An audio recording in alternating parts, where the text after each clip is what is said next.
جی ویئر میں Canadian road trekker blogger realtor here from Mississauga. میں ایک سیریز جسے کہہ سکتے ہیں کہ جو کینیڈا کی جو تاریخ ہے، کینیڈا کی تاریخ اور یہاں پر مختلف ادوار میں جو آج ایک کچھ قانون ہیں اس کی بیک گراؤنڈ کیا تھی، جو ایک پروٹیکشن ہے کچھ حد تک، لیکن اس سے پہلے جو ہے یہاں کے لوگ جو ہے جو امیگرینٹس ہیں یہاں کس کس تکلیف سے، اور یہاں کے جو نیٹو انڈینس تھے وہ کس کس تکلیف سے یہاں پر گزرے ہیں. تو اس کے اوپر میں ویڈیوز بنا رہا ہوں کہ کینیڈا پہ جو ہر چیز گرین نظر آتی ہے وہ گرین ہے نہیں. اس جو گرینری آج کچھ حد تک ریسزم پوائنٹ آف ویو سے جو کم ہو گئی، اس کے پیچھے کتنے لوگوں نے کتنی تکلیف اٹھائی ہے. تو چلیں ویڈیو شروع کرنے سے پہلے میں پھر دوبارہ ایک ہی میسیج میرا ہوتا ہے کہ میرے چینل کے اوپر بے تحاشا نئے لوگ جڑتے ہیں لیکن سبسکرائب نہیں کرتے، تو پلیز میرے چینل کو سبسکرائب کریں، بیل آئیکن کو دبائیں اور ویڈیو کو ڈیٹیل تک آخر تک دیکھیے گا. تھوڑا سا اس سے آپ کو پتہ لگے گا کہ کینیڈا میں جو لوگ اس وقت ہیں، جو کینیڈا کا جو ایک موزیک فارم بنی ہے اس میں کتنے لوگوں کا خون لہو اور کتنی تکلیفات اور کتنی مشکلات اس کے اندر شامل ہیں. تو چلیں ویئر آگے بڑھتے ہیں، اور یہ ویڈیو جو ہے کینیڈا کے انتہائی کربناک پہلوؤں کو بھی اجاگر کرے گی. And you will be surprised, it's a very very full of knowledge. تو جناب یہ کہانی ہے نسل پرستی کی کہانی، کینیڈا کی نسل پرستی کی کہانی. یہ صرف ایک قوم کی بات نہیں بلکہ کئی کمیونٹیز اس کا شکار ہوئی ہیں. پنجابی اور سکھ تارکین وطن، چینی اور جاپانی برادریاں، سب سے بڑھ کر یہاں کے لوگ جو ہیں انڈیجنس. تو بیسیکلی جو یہاں پر شروع میں جو پہلے تو یہاں پر سارے جتنے بھی تھے برٹشرز تھے، اور اس کے بعد کی کہانی ہے 90s میں کہ کون لوگ آئے، لیکن انیشلی یہاں پر جو تھے برٹشرز تھے، آئرش، اسکاٹش، یہ سب لوگ تھے. لیکن ان میں چار کمیونٹیز نے پرٹیکولرلی ہماری سکھ برادری جو ہے، چینی کمیونٹی، چائنیز، جاپنیز اور انڈیجنس ان لوگوں کو کہتے ہیں جو یہاں کے فرسٹ نیشنز یا نیٹیوز تھے. ان کو کس تکلیف سے یہاں گزرے ہیں یہ تو آپ کو پتہ ہی ہے. پہلے یہ پوری زمین جو تھی انہی کی زمین تھی. انڈیجنس جو ہے یہاں کے اصل باسی ہیں، اور کیسے ان لوگوں کی زندگیوں کو متاثر کیا اس وقت کے لاز، جو اس زمانے میں فسادات ہوتے تھے، دا گورنمنٹ پالیسیز، اور ان جنرل سوشل ایٹیچیوڈ جو تھا ان کمیونٹیز کے بارے میں کیا تھا.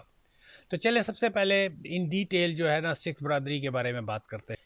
ان کا جو سفر ہے 19ویں صدی کے آخر میں، جب بر صغیر سے خاص طور پر پنجاب کے کسان اور مزدور روزگار کے لیے کینیڈا آنے لگے تو برٹش کولمبیا کی سفید آبادی کو یہ پسند نہ. اچھا یہ سکھ یہاں پر کیسے آئے تھے؟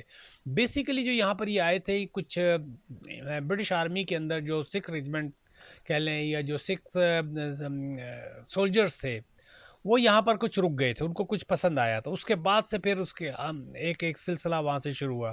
یہ تو اس کی بیک گراؤنڈ ہے کہ کیسے یہ خطہ سکھ برادری کو انٹروڈیوس ہوا. یہ بیسیکلی برٹش آرمی کے تھرو آئے تھے.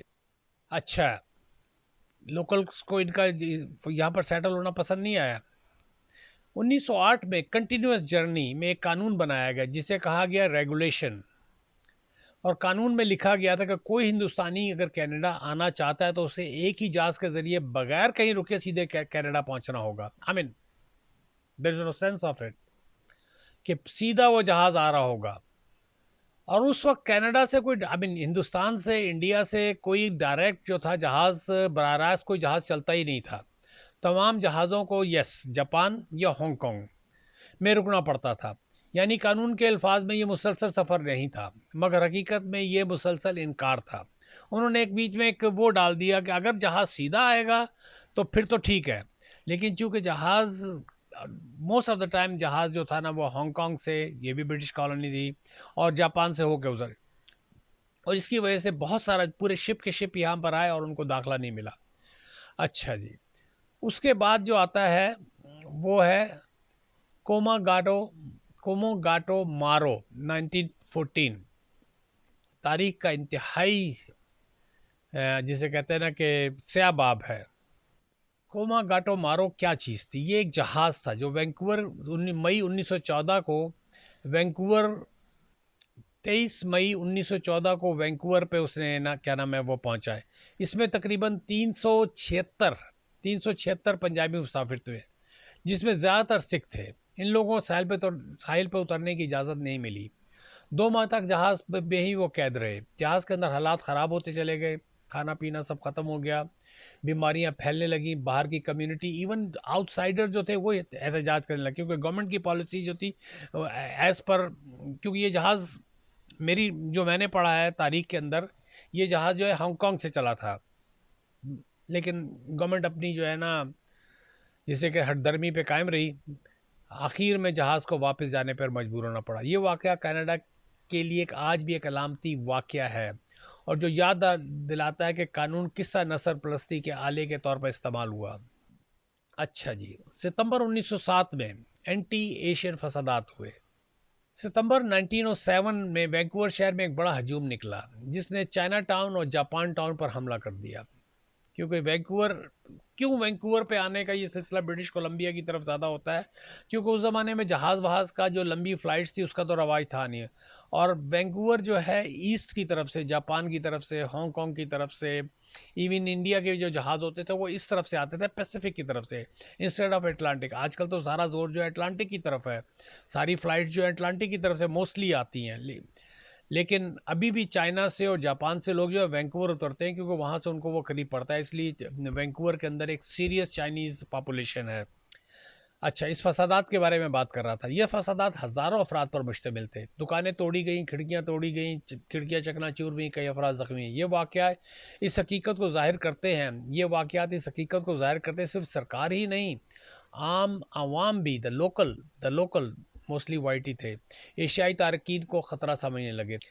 ان کی جابز وغیرہ میں چیپ لیبر کی وجہ سے بھی ان کو بہت زیادہ وہ ہوتا تھا. اس زمانے میں ریلوے کی لائنیں وغیرہ بچھ رہی تھیں, تو اس کی وجہ سے بھی کیا نام ہے, ان کو جابز اس طرح سے نہیں ملتی تھی, اور جو جتنے بھی تارکین وطن ہوتے تھے وہ جابز کے اندر بہت تیزی سے لو ویجز پہ آ جاتے. اچھا, یہ فسادات دراصل اس ماحول کو ظاہر کرتے ہیں جس میں کینیڈا کے قوانین بن رہے تھے اس زمانے میں. آج جو ہم لوگ اتنے پیسفل طریقے سے رہ رہے ہیں, میں بتانے کا مقصد یہ تھا کہ کس طرح ان لوگوں نے کس طرح کی تکلیفات کو برداشت کیا. اچھا, اس کے بعد آتا ہے چینی برادری, اس کے اوپر جو ہیڈ ٹیکس لگا ہے 1923 کا جو قانون بنا تھا.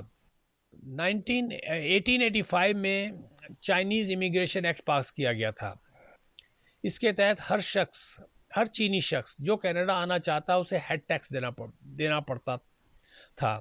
And that's what I was surprised when I read this quite a while back. مجھے بڑا ہی وہ ہوا تھا کہ جی ہیڈ ٹیکس ہر چائنیز کو $50 کا شروع میں, ابتدا میں جو تھا, اٹ واز اباؤٹ $50, پھر 1900 میں بڑھا کر $100 کر دیا گیا تھا, اور 1903 میں اس کو بڑھا کر $500 کر دیا گیا تھا, جو کہ ایک مزدور کی تقریباً 2 سال کی کمائی کے برابر تھا. سو یو کین امیجن, جب کہ فورڈ کی گاڑیاں $150-200 میں فورڈ کی, تو اس وقت جو تھا یہ $500 کر دیا گیا تھا ہیڈ ٹیکس کا, جو کوئی مزدور جو تھا 2 سال میں کہیں بیٹھ کے بیچارہ کماتا. مقصد صاف تھا چینیوں کو روک.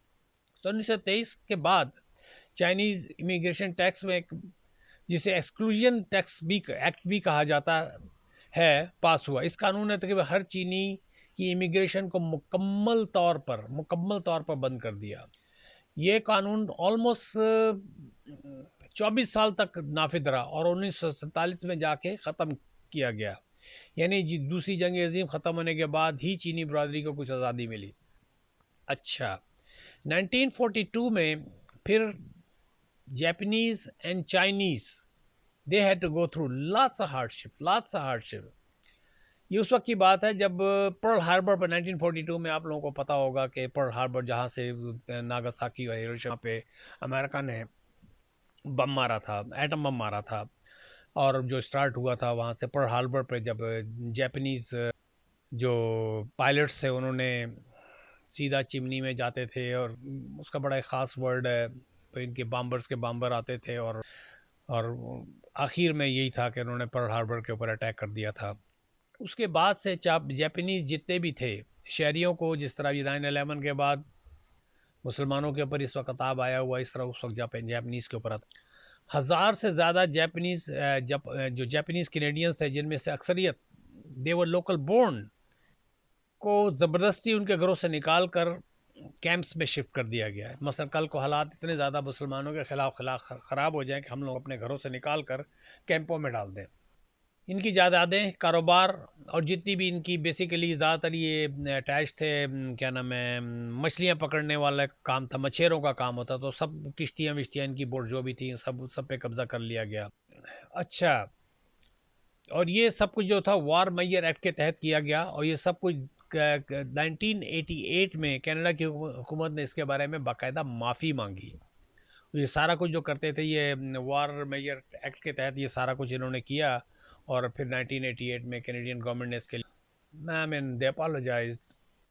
جو کچھ اس کے بعد انہوں نے کچھ متاثرین کو کچھ فائنینشیل بینیفٹس وغیرہ دیے، لیکن نسلوں تک جو نقصان ہوا.